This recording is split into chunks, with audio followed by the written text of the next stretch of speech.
Bismillahirrahmanirrahiim. Kulanti waxaan wanaagsan daawadeel ku soo dhawaado qodobada wararkooda ugu waaweyn aan idin waxaa ka mid ah Jubbaland oo dhaawacyadii ugu horeeyay ciidamada dawladda u soo dirtay Muqdisho. Faahfaahin iyo macluumaad waxaan idin haynaa tirada ciidamada dhaawacyada ee la keenay Muqdisho. Waxaa kale oo wararkeena aad ku maqli doontaan dhaawacyada kale ee askarta ka tirsan ciidamada dawladda ee yaala isbitaalada ku yaala magaalada Kismaayo. yaa qaadaya mas'uuliyadda wixii ka dhacay deegaanka Raaskambooni ee gobolka Jubbada Hoose. Madaxweynaha Jubbaland oo si kulul uga hadlay dagaalkii ka dhacay Raaskambooni iyo eedeyn u jeediyay madaxweyne Xasan Sheekh. Macluumaadkaas oo faahfaahsan ayaad wararkeena ku daawan doontaan, balse saaxiibayaal waxaan ka codsanaynaa subscribe saartaan channelka Galka Media si aad u heshaan wararka iyo macluumaadka kale soo gelino. Mahadsanidin dhammaantiin baa ku bilowno. wararka ka imaanaya magaalada Kismaayo ee gobolka Jubbada Hoose waxa ay ku waramayaan in maamulka Jubbaland uu dhaawacyadii ugu horeeyay ciidamada dawladda federaalka Soomaaliya ka soo diray magaalada Kismaayo isla markaana uu soo diray magaalada Muqdisho, kuwaas oo shalay ku dhaawacmay dagaalkii ka dhacay deegaanka Raaskambooni ee gobolka Jubbada Hoose.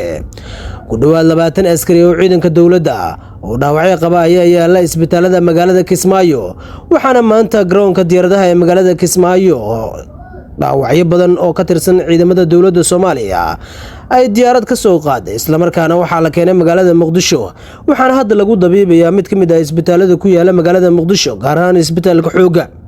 askartii ku dhaawacantay weerarkii ka dhacay deegaanka Raaskambooni ayaa sidoo kale waxaa qaarkood lagu dabiibayaa isbitaalka guud ee magaalada Kismaayo ee gobolka Jubbada Hoose. Axmed Madow oo isbitaalka tagay ayaa waxa uu sheegay in wax dhibaato aan loo geysan doonin ciidamada isla markaana loo diri doono magaalada Muqdisho.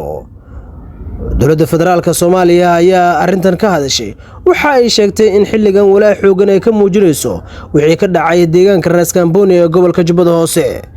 waxaana sidoo kale ay Jubbaland si cad u sheegtay in wixii ka dhacay deegaanka Raaskambooni ee gobolka Jubbada Hoose mas'uuliyaddeeda ay qaadayso dowladda federaalka ee Soomaaliya.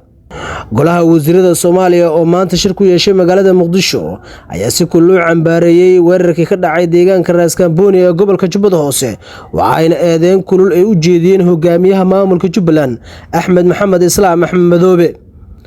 golaha wasiirada ayaa waxa ay sheegeen in wax laga xumaado ay tahay wixii ka dhacay deegaanka Raaskambooni ee gobolka Jubbada Hoose, isla markaana waxa ay tilmaameen in ciqaab adag iyo isla xisaabtan ay ka dhalan doonto weerarkii IS ay kala shaqeeyeen eedeysane Axmed Madoobe uu ku soo qaaday ciidanka qaranka Soomaaliyeed ee ku sugnaa deegaanka Raaskambooni ee gobolka Jubbada Hoose, ayaa lagu yiri war saxaafadeed ka soo baxay golaha wasiirada ee xukuumadda Soomaaliya. sidoo kale golaha wasiirada Soomaaliya ayaa sheegay in dhawaan lagu xisaabtami doono hogaamiyaha maamulka Jubbaland Axmed Maxamed Islaam Axmed Madoobe falkii uu ku geystay deegaanka Raaskambooni ee gobolka Jubbada Hoose. golaha wasiirada ayaa sidoo kale ku dhawaaqay go'aan culus oo ka dhan ah Axmed Madoobe, waxaana ku eedeeyay inuu xiriir kala dhaxeeyo kooxda Al-Shabaab. Axmed Madoobe ayaa iska fogeeyay eedeymahan culus ee u jeedisay dowladda federaalka Soomaaliya. waxa uu Axmed Madoobe uu soo bandhigay habka fudud ee shaxda cusub uu ku qabsaday deegaanka Raaskambooni ee gobolka Jubbada Hoose, kadib markii uu soo bandhigay shax cusub oo dagaalka ay qadadii uu adeegsaday qaabka uu qabsaday deegaanka Raaskambooni ee gobolka Jubbada Hoose. waxaana sidoo kale Jubbaland ay soo bandhigtay saraakiishii hogaaminaysay dagaalkii ka soconaya deegaanka Raaskambooni ee gobolka Jubbada Hoose. sidoo kalena askar badan ay ku qabatay dagaalka ka dhacay deegaanka Raaskambooni ee gobolka Jubbada Hoose, kuwaas oo xilligan maxaabiis ahaan loogu hayo garoonka diyaaradaha deegaanka Raaskambooni ee gobolka Jubbada Hoose. Jubbaland iyo dowladda federaalka Soomaaliya dagaalkii ka dhacay waxa ku gacan sareeyay maamulka Jubbaland, waxaana xilligan gacanta ku haya deegaanka Raaskambooni ciidamada uu hogaamiyo Axmed Maxamed Islaam Axmed Madoobe, hogaamiyaha maamulka Jubbaland.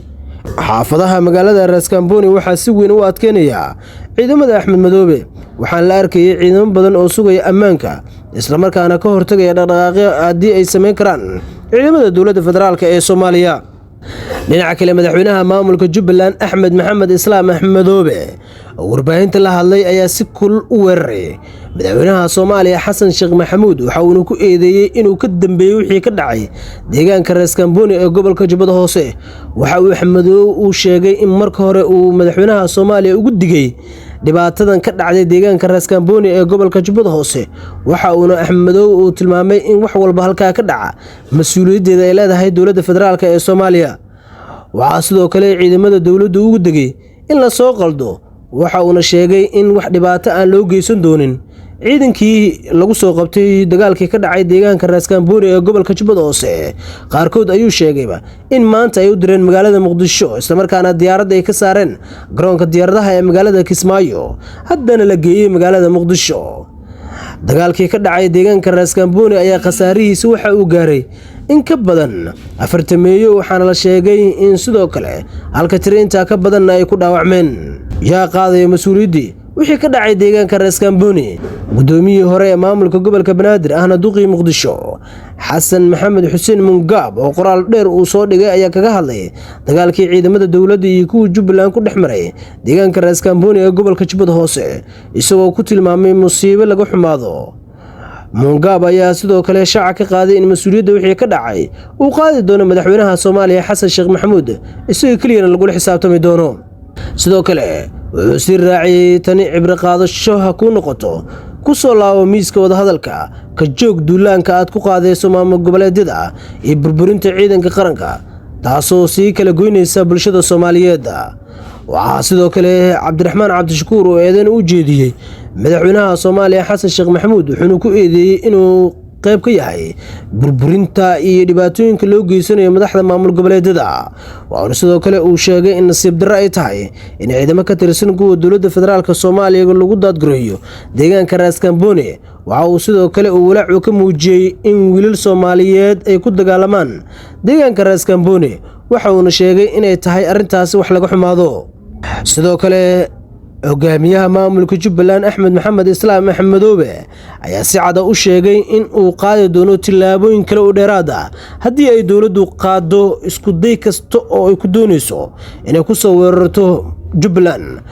Axmed Maxamed Islaam Axmed Madoobe oo shir jiraayad ku qabtay magaalada Kismaayo ayaa sheegay in markan uu diyaar u yahay in uu miiska wada hadalka la isugu yimaado isla markaana wax walba lagu dhameeyo wada hadal. laakiin dawladda Soomaaliya ayuu ku eedeeyay in xilligan aysan ka go'neen in wada hadal wax walba ay ku dhameyso maadaama ay doonayso in dagaal iyo burburin xooggan ay ku qaado maamul ka dhisan magaalada Kismaayo.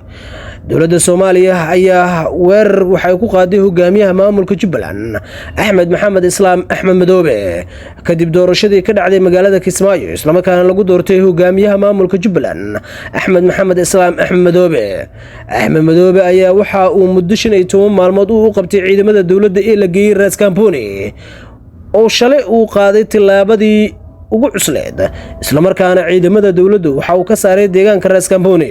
ciidamada dawladdu waxa ay noqdeen kuwa isku dhiiba ciidamada Kenya ee xuduudda Soomaaliya jooga iyo sidoo kale ciidamo isku soo dhiiba ciidanka daraawiishta ee Jubbaland kuwa dhaawacyo lagu qabto hub fara badan oo ay furteen ciidanka Jubbaland iyo sidoo kale inay qabsadeen garoonka diyaaradaha ee deegaanka Raaskambooni ee gobolka Jubbada Hoose halkaas oo saldhig muhiim oo ahayd ciidamada dawladda federaalka ee Soomaaliya oo maalmihii ugu dambeeyay dawladda Soomaaliya halkaas ay geenaysay ciidamadii ugu badnaa.